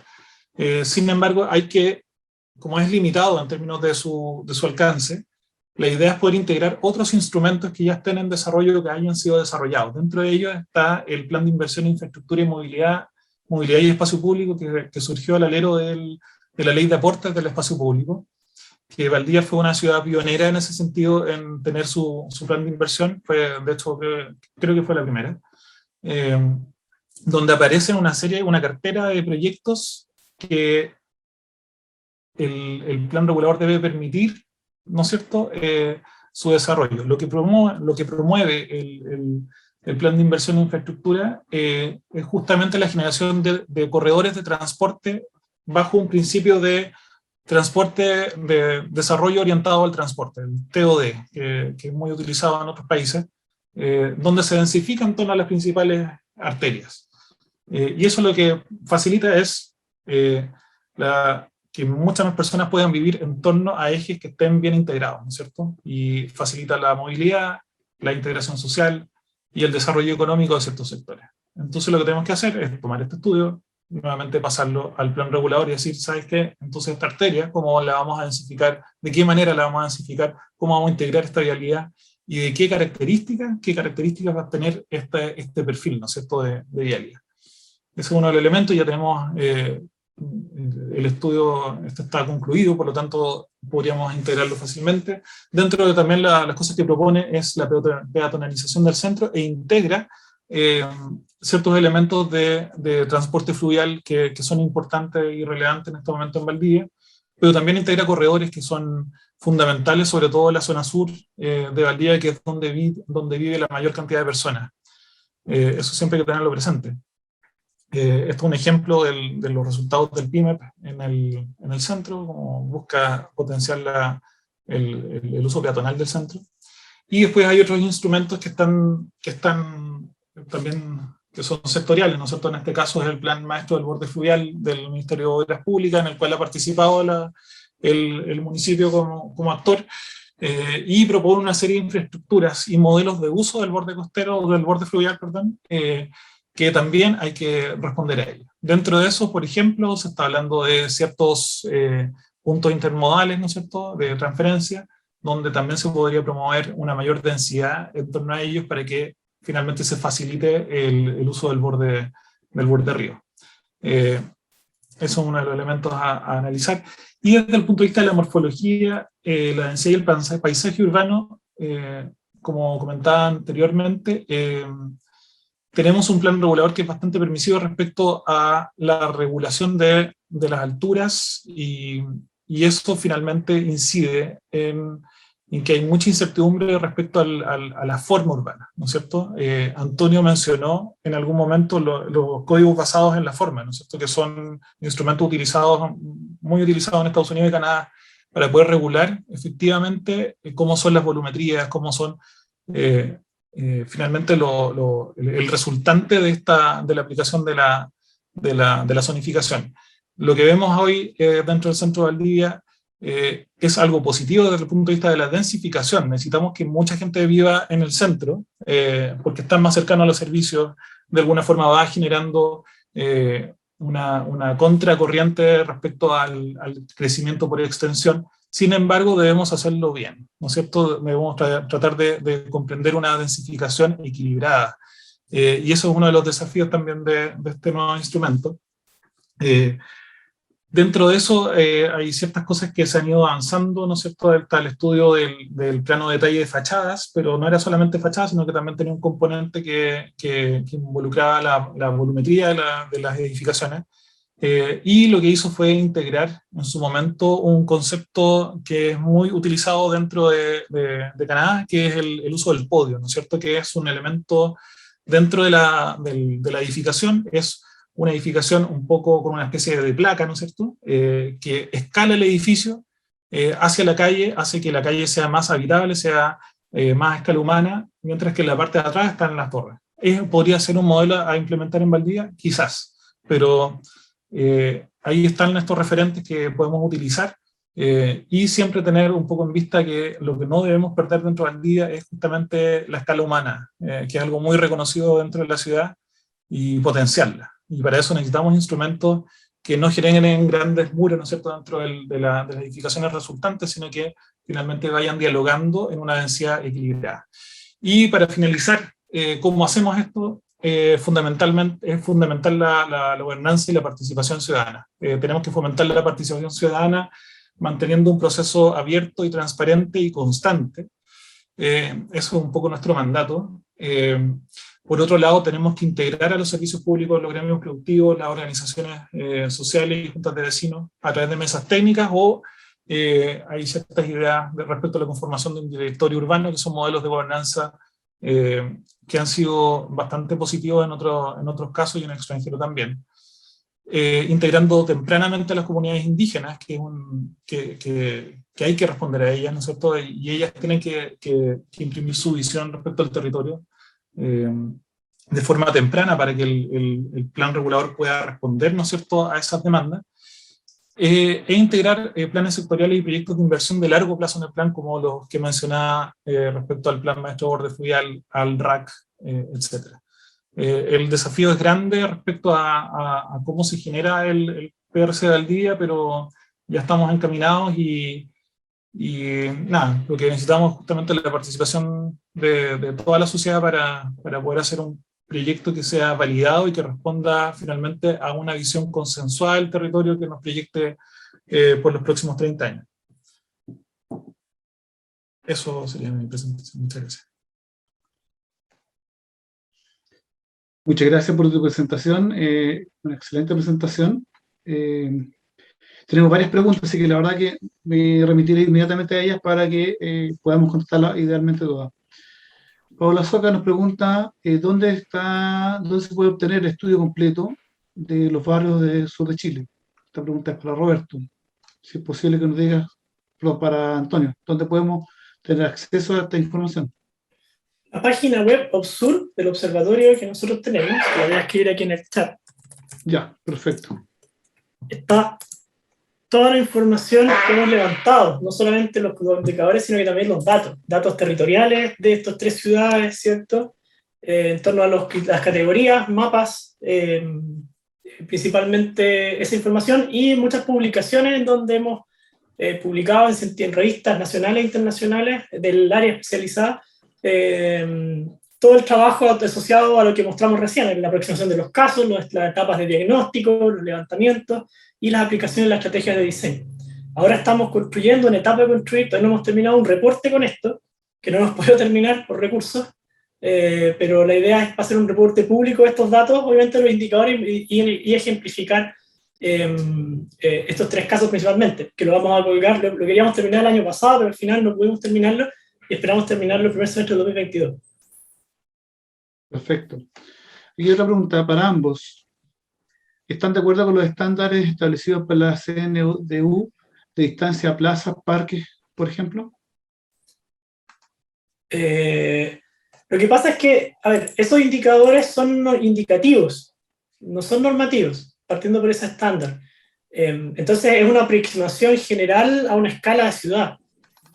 Porque yo creo que eso sirve principalmente para entender un poco la realidad de la ciudad y un poco en dónde están localizadas estas plazas.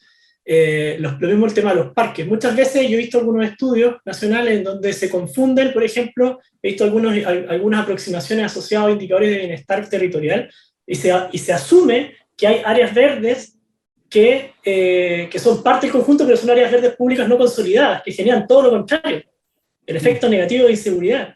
Entonces yo creo que, por eso yo confío en esto, yo creo que tiene que ver con la proyección escalar. Yo creo que para el Consejo Nacional de Desarrollo Urbano, yo creo que para el nivel de escala de desarrollo barrial o desarrollo de una unidad más baja, creo que no. Yo no confío en eso. Creo que es mucho mejor aproximarse al lugar para poder comprender quiénes viven ahí.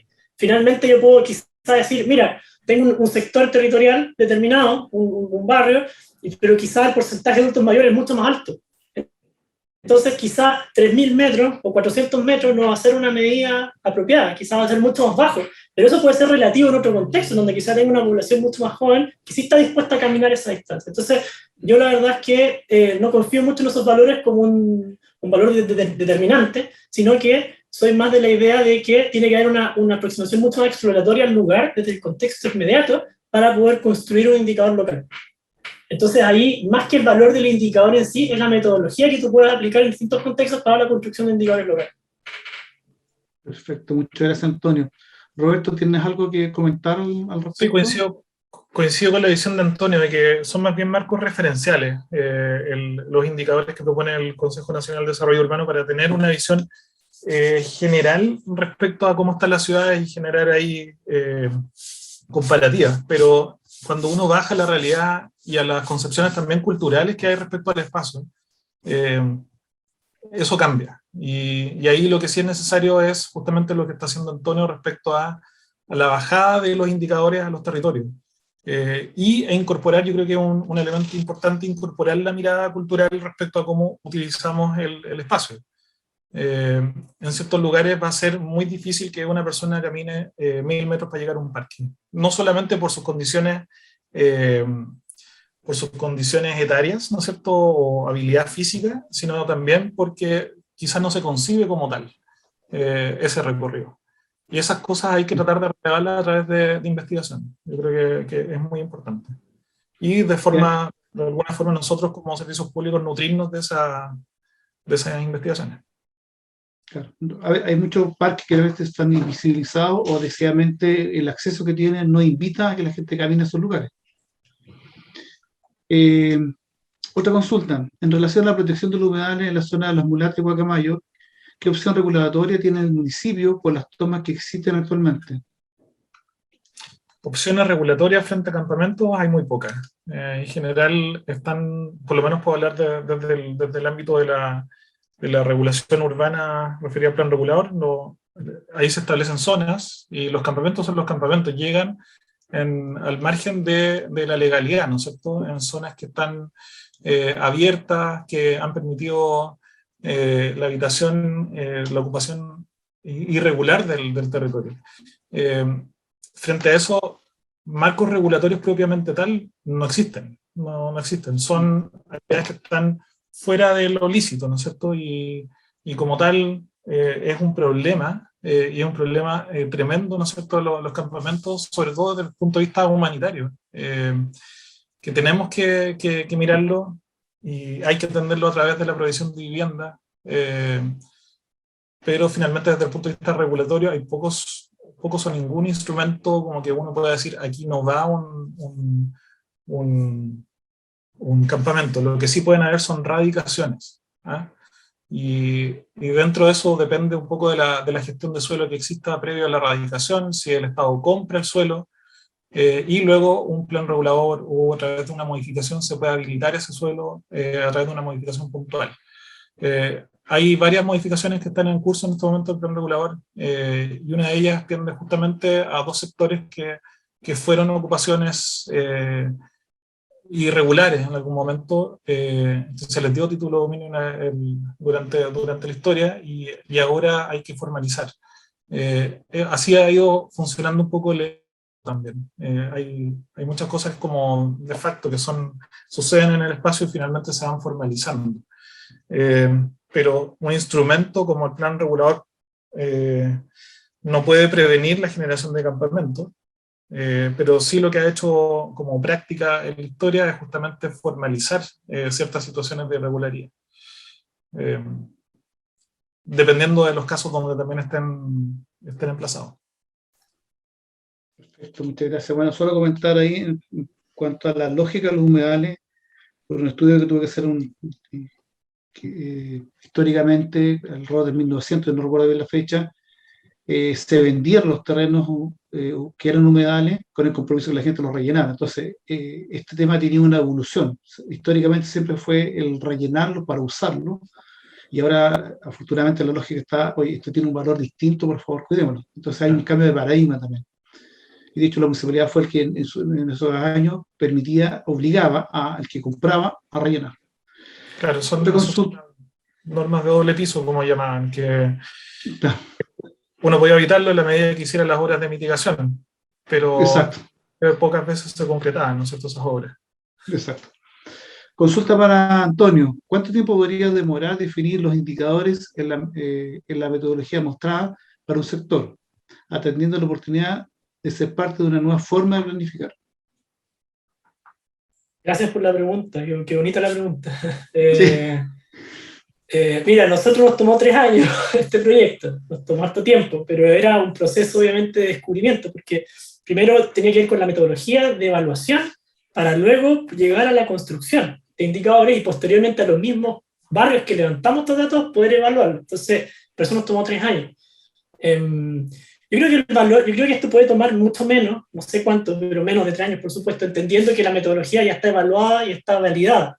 Entonces, en un contexto distinto al sur de Chile, por ejemplo, el sur de Chile me refiero a esta zona del sur, no a la macro, a la sur austral, obviamente la macro zona sur, que es donde nosotros trabajamos, y tenemos ahí esos registros. Quizá en otro contexto uno puede aplicar esta metodología para la construcción de datos, para el levantamiento de los datos, ¿cierto? Y luego hacer todo el trabajo estadístico para la construcción de indicadores y tomar algunos pilotos para poder hacer ajustes, obviamente que los valores tengan sentido con lo que está pasando en la realidad y de alguna forma con eso llevarlo a cabo. Yo creo que menos de 3 años, que siendo una respuesta directa, mucho menos. A nosotros nos tomó, como te decía, porque tuvimos que validar la metodología primero para luego construir los datos y construir, obviamente, hacer todo el estudio estadístico para poder construir los valores.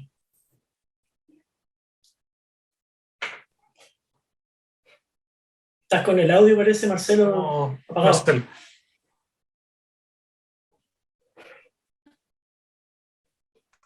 perdón, ahí sí, ahora entendí.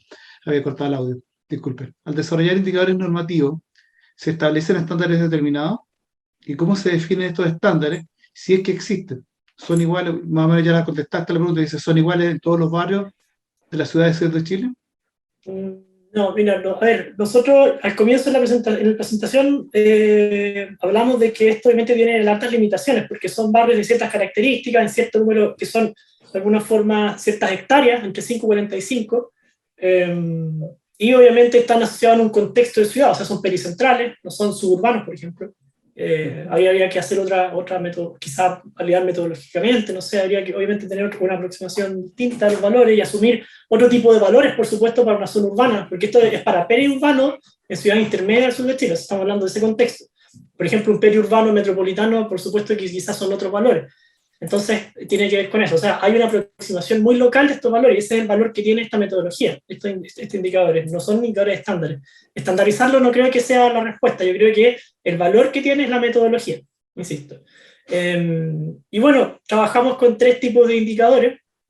Con 3 tipos de fórmulas estadísticas. Trabajamos con construcción el primero que hicimos es que establecemos un índice de equilibrio para medir la brecha entre las variables ya descritas de cada uno de los datos, digamos. Luego trabajamos con un índice que se llama prueba de Wilcoxon, que sirve para estimar la mediana y el intervalo de confianza de los datos, ¿cierto? Y finalmente, para establecer el indicador, que es el IEG, utilizamos valores promedio de los lugares que indican una mayor correlación espacial entre los factores, a través del índice de Moore.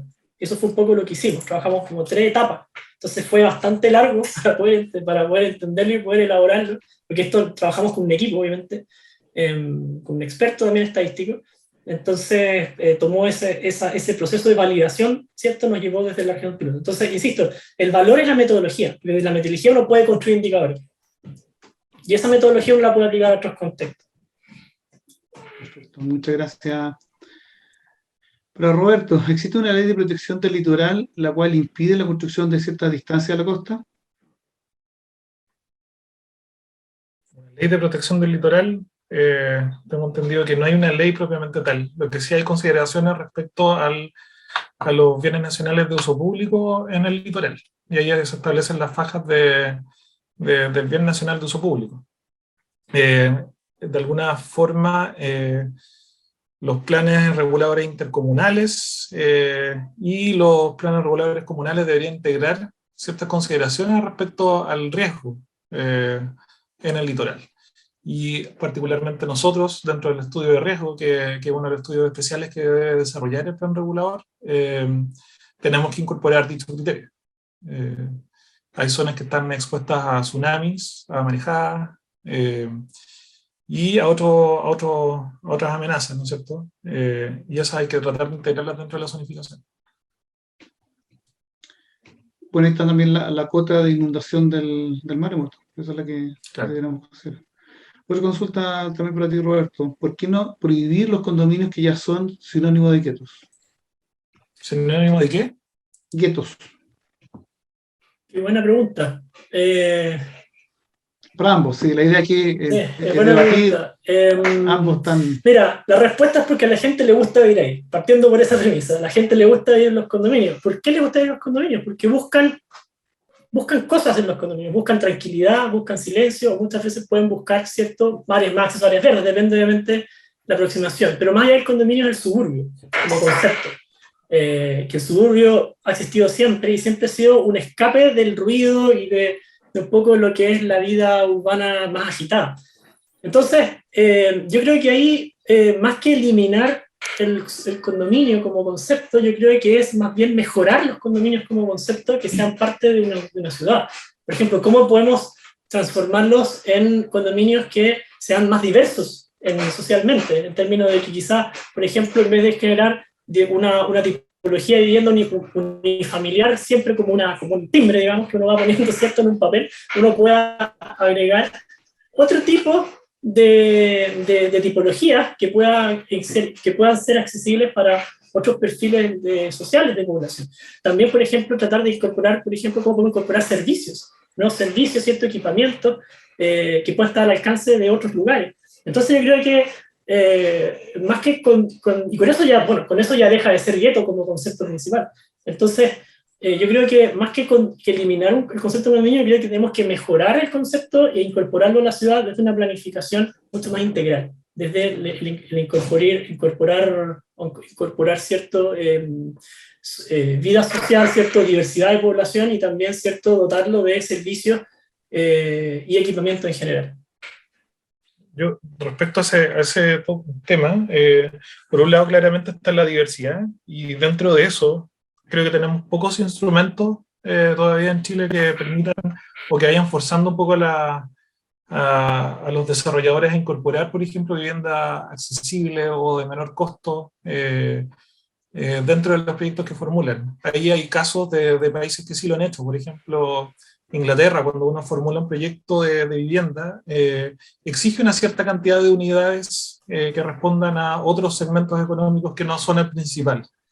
Yo creo que nos faltan ciertos instrumentos que nos vayan orientando en esa materia. Y ahí, obviamente, vuelvo un poco a nuestra materia del plan regulador, que es muy reiterativo, pero el plan regulador solamente va a poder definir algunos usos del suelo preferenciales respecto a la zona, pero nos va a faltar el instrumento de gestión que nos permita decir, necesitamos tantas unidades para tal segmento socioeconómico, más que un segmento, tal nivel de ingreso, y que vaya facilitando el contacto entre las personas. Eso todavía no lo tenemos.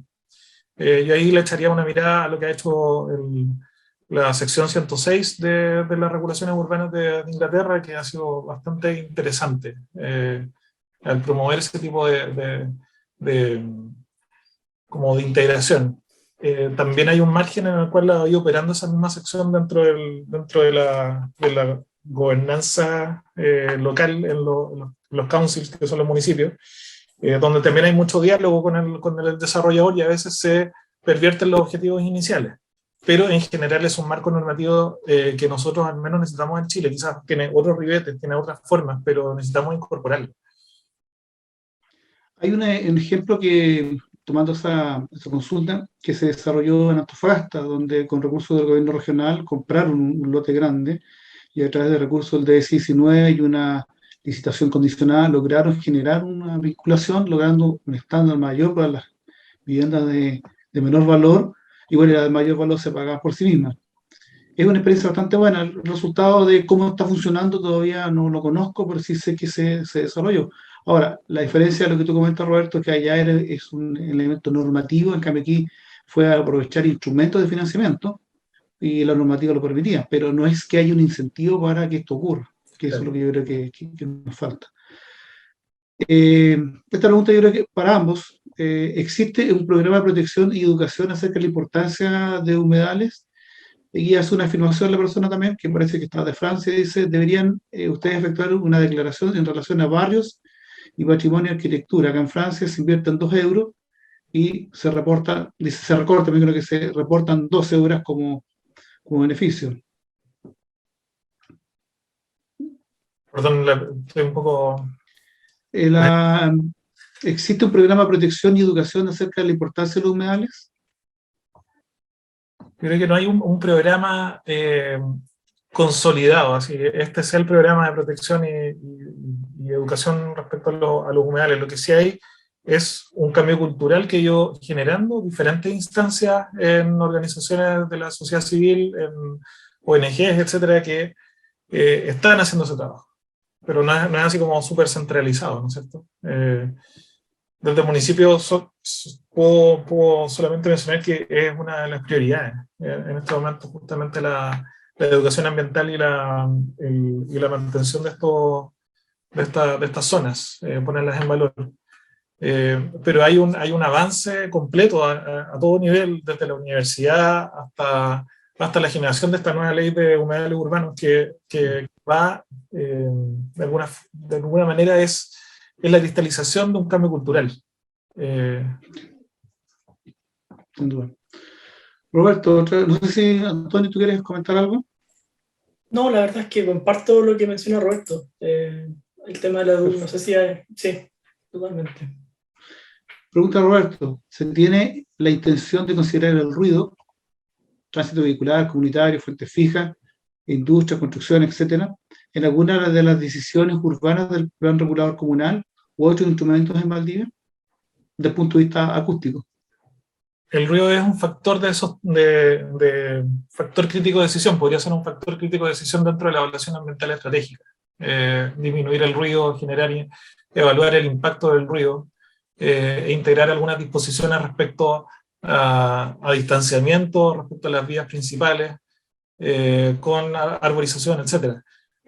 Está dentro del proceso de desarrollo del plan regulador, está la evaluación ambiental estratégica cuyo objetivo es incorporar criterios de desarrollo sustentable, y dentro de eso el ruido puede ser uno de ellos, y finalmente es como una suerte de marco de referencia sobre el cual todas las decisiones que se vayan tomando del plan regulador pasan por esos criterios y son de alguna forma aprobados o rechazados dentro del instrumento. Entonces, creo que es un instrumento muy, muy relevante, la evaluación ambiental estratégica. De hecho, incorpora procesos participativos propios que también tienen que ser integrados con el desarrollo del instrumento normativo, pero ahí está el espacio. Yo creo que es posible incorporarlo a través de la evaluación ambiental estratégica y ojalá algún elemento de zonificación específico.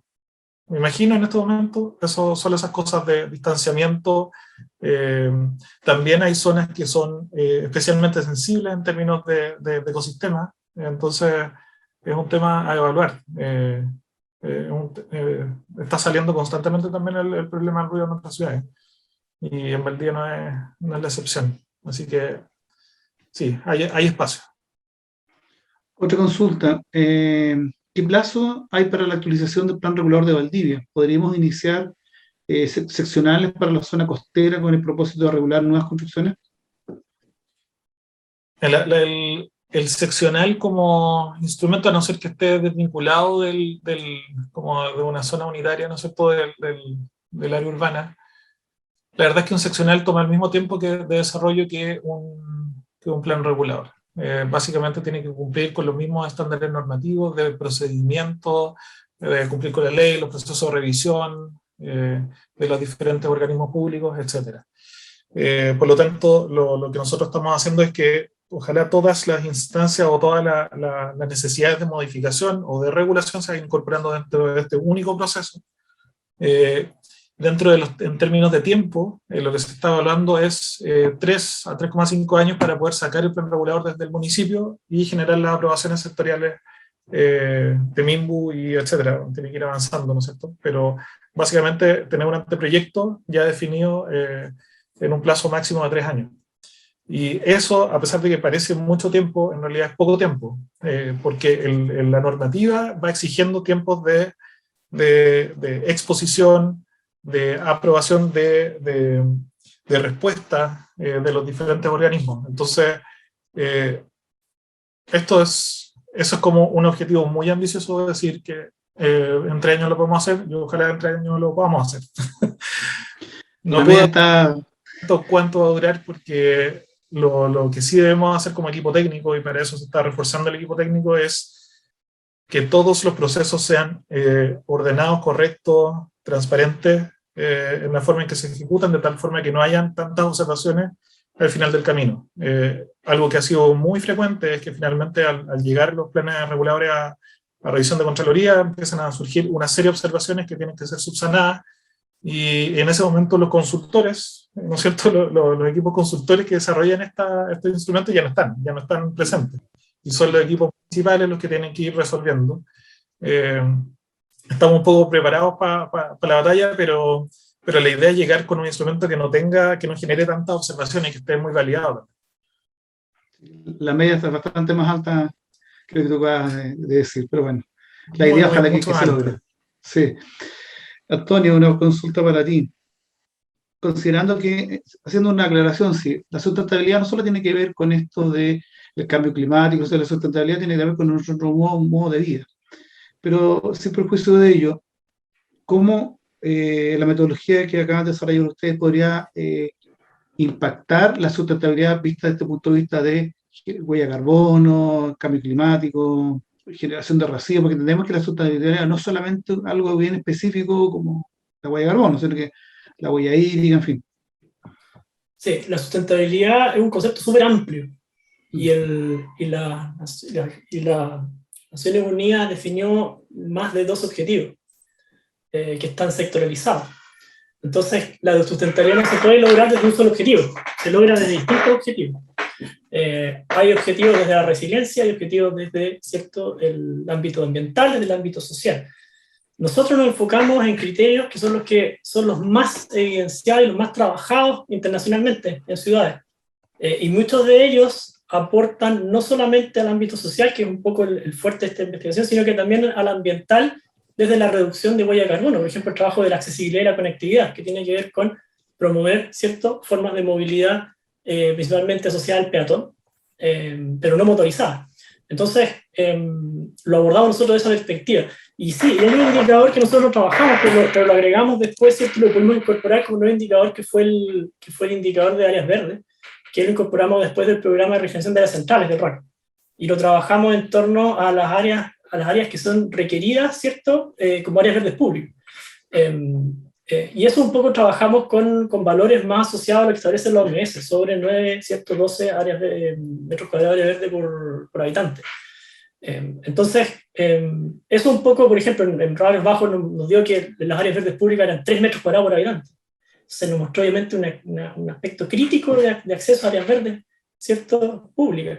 Entendiendo el entorno también natural que existe en los alrededores, el acceso al río que está bloqueado, ¿cierto?, el poco acceso, así como también, ¿cierto?, el humedal que está en la calle Santiago Hueras, que es un humedal que está bloqueado de acceso, ¿cierto?, no está incorporado como un área verde pública. Entonces, esos aspectos los incorporamos como oportunidades de regeneración y que pueden servir, ¿cierto?, para incrementar esos factores.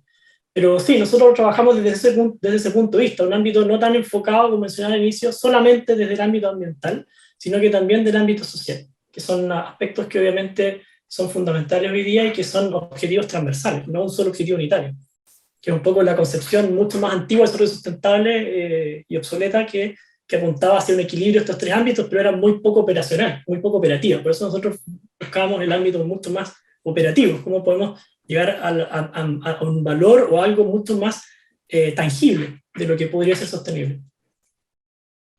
Antonio, también otra pregunta para ti. En el caso de este estudio que se llama en Barrios Bajos, ¿cuáles fueron las conclusiones, a grosso modo, que se pudieron obtener, no sé si llamarla distinta, pero que fueran distintas a la metodología tradicional?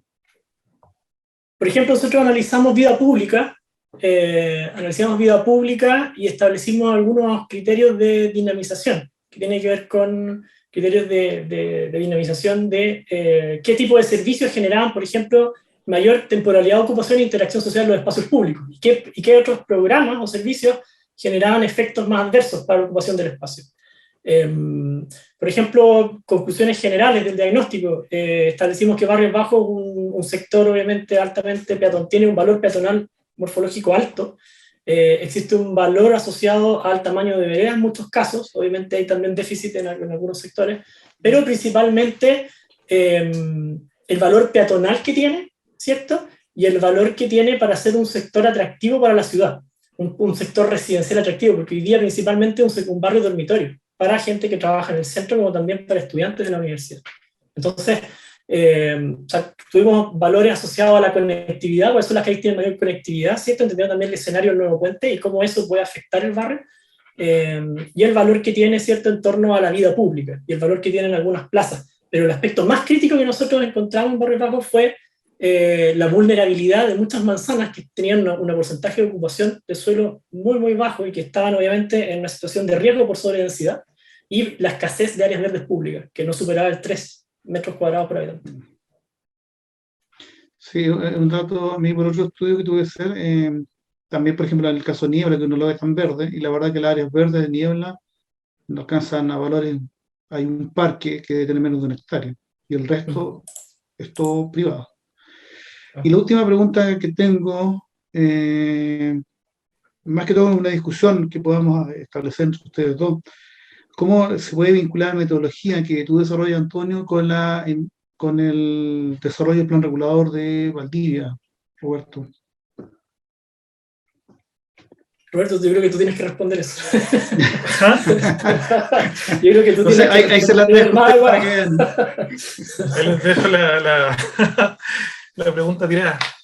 A ver, yo creo que en el ejercicio del RAC aparecen algunas identificaciones o algunas directrices de cómo pasar esto a una normativa, ¿no es cierto? Hay una densidad propuesta, hay una volumetría y una forma de entender el espacio que está propuesto. Yo creo que lo que hay que hacer es estudiar eso y transformarlo en normativa urbana. Desde el punto de vista del plan regulador, básicamente es zonificación, ¿no es cierto? Idealmente, en algunos sectores donde haya una mayor definición del objetivo, ¿no es cierto?, del objetivo de imagen, se podría hacer un plano de detalle. Un plano de detalle que permita dar un poco más de sustento a las volumetrías y la relación que va a generar cada volumetría con la calle, cómo va a ser el espacio público, qué condiciones tiene que reunir ese espacio público. Se podría hacer quizás a través de un plano de detalle. Pero hay que buscar la forma. Yo creo que el desafío justamente que los planes reguladores no sean como una suerte de ecuación que aplicar, sino que ojalá logren un objetivo. Y eso es muy diferente. Cuando uno ve en este momento una normativa urbana, dice una densidad, una forma de adosamiento, distanciamiento, ¿no es cierto?, una forma de agrupamiento de las edificaciones, pero cuesta mucho visualizar cuál es el resultado de la aplicación de todas esas consideraciones dentro del patrimonio edificado, ¿no es cierto?, dentro de la imagen urbana. Y ahí yo creo que para poder como integrar finalmente este tipo de investigaciones, no solamente la investigación, yo creo que es el equipo técnico que está detrás de la investigación la que también debería apoyar el proceso de la formulación, de tal forma que se puedan ir analizando escenarios, ¿no es cierto? Tenemos esta zonificación, estoy pensando un poco más alto, pero esta zonificación la modelamos, este podría ser un resultado volumétrico de esta zonificación. ¿Se adapta o no se adapta a estos criterios o a estos indicadores? Creo que eso es como una progresión, pero es constante, en el momento de definir la zonificación. Y luego, como te digo, es atender quizás a otros instrumentos normativos que puedan aprobarse dentro del mismo acto del plan regulador, que son los planos de detalle que permiten orientar de mejor forma las volumetrías y la relación con el espacio público. Una consulta que aparece también, considerando que el plan regulador solo permite la zonificación y por decirse área verde, no implica que lo que ya exista se pueda demoler y construir otra área verde. Entonces, ¿cómo se le da protección? Porque en un momento tú comentaste el tema de la protección. Pero cuando tenemos un área verde consolidada, como por ejemplo podría ser un caso incluso un humedal, si está considerado como área zona de restricción, solo uso área verde, bien podrías colocar cancha de pasto, o podrías incluso rellenar y colocar juegos. Entonces, qué instrumento, de qué forma pueden ver ustedes que se puede proteger las áreas que tienen un valor ya importante? Respecto a los humedales, ahí yo reconozco que tenemos que estudiarlo en detalle, porque necesitamos elaborar una normativa que no sea igual a un área verde. Tiene que ser diferente, ¿no es cierto? Tiene que tener restricciones mucho más explícitas respecto al uso y a la utilización del borde. Dentro de eso, la ley, la 20.202 creo que era la ley de humedales urbanos, yo no me acuerdo bien el número, establece que los proyectos que se desarrollan en los bordes del humedal o dentro del polígono del humedal deben ingresar al servicio de evaluación ambiental. Eso es como una de sus mayores atribuciones respecto a la protección del humedal. Pero el plan regulador tiene un poco la carga y la responsabilidad enorme de definir esa zonificación, esos usos de suelos más restrictivos. Y ahí hay que ver ejemplos, qué es lo que se está haciendo en otros lugares, cómo ha sido regulado, o si no, proponer algún modelo nuevo, porque la ley es nueva también. Entonces, necesitamos estudiar eso. La verdad es que no hay una respuesta en este momento, así como dar a ciencia cierta algo, pero sí necesitamos definir eso. Toda la alteración de los bordes del humedal en este momento está protegido un poco por la ley también. Y eso respecto a las áreas verdes. No me acuerdo mucho más cuál era los otros componentes de la pregunta. No, esa pregunta era mía, así que... Ya. Bueno, no tengo, creo, voy a revisar nuevamente si tengo alguna otra pregunta.